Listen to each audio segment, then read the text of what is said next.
Rain poured down in thick sheets, turning the school parking lot into a glistening mirror of storm clouds above. Everyone was huddled inside the main hall except for one girl, Lalisa Carter. Her pom-poms were drenched, her bright red cheer uniform clinging to her frame like a symbol of everything she now resented.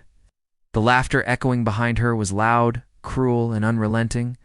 "Look at Little Miss Perfect. Can you even jump without tripping over yourself?" One of the voices jeered. Another chimed in. "I bet she thinks she's so special just because she's a cheerleader." Newsflash: you're not. Alyssa froze. The group of 3 bullies approached Jessica, the ringleader, with a permanent smirk. Kayla, who copied whatever Jessica did, and Brianna, silent but equally cruel. Alyssa had faced their taunts for weeks.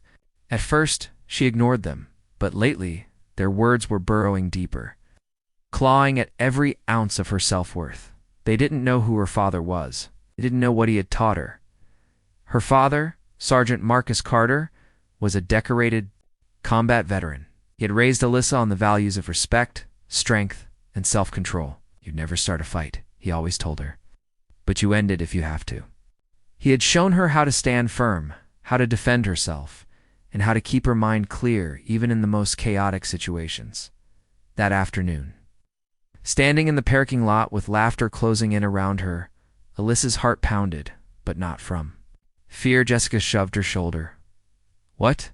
No comeback? You're pathetic," Kayla added with a sneer. "Yeah, go cry to Daddy."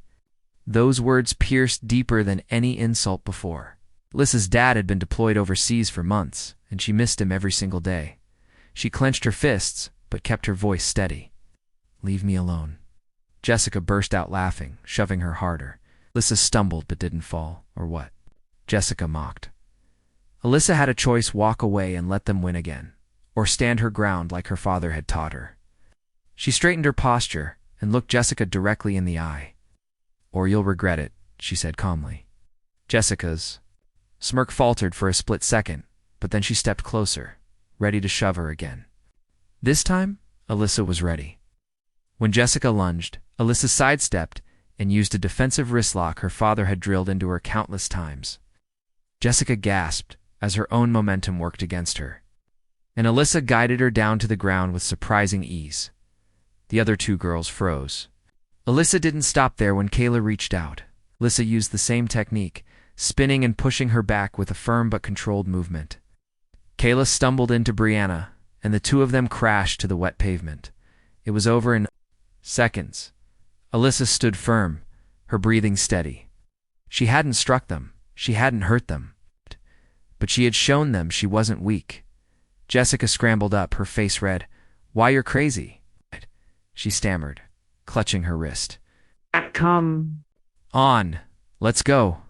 The 3 bullies retreated. Muttering insults they no longer had the courage to deliver to her face. Alyssa stood there, soaked from head to toe.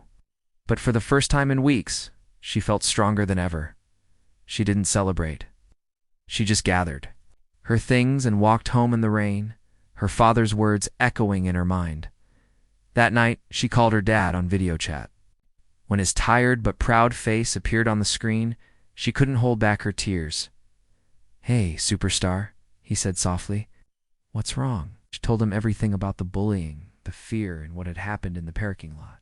Her father listened quietly, his jaw tightening at the thought of anyone hurting his daughter. "You didn't hurt them, did you?" he asked gently. "No," Alyssa said. "I just stopped them."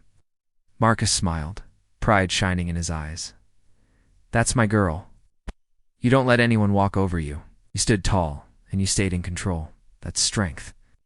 Alyssa wiped her tears. "I just want them to stop." "They will," he assured her. "Bullies feed off fear. You showed them you're not afraid anymore." The next day at school, the whispers followed Alyssa into the hallway. But instead of cruel laughter, there was something else: respect. Jessica and her friends avoided her completely. Some classmates even came up to quietly tell her how brave she was. Alyssa didn't gloat. She wasn't proud of hurting anyone. She was proud that she had defended herself and set boundaries.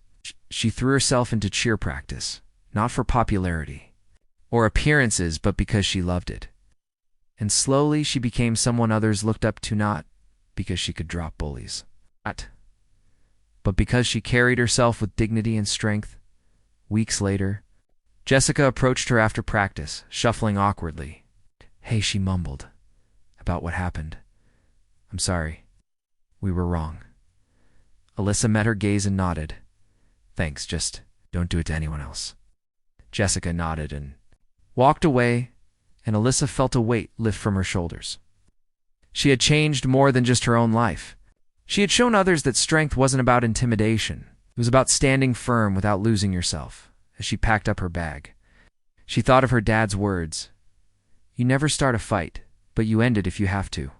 Alyssa smiled, knowing she would always carry that lesson with her. The message was clear. You don't have to be bigger, louder, or meaner to stand up for yourself.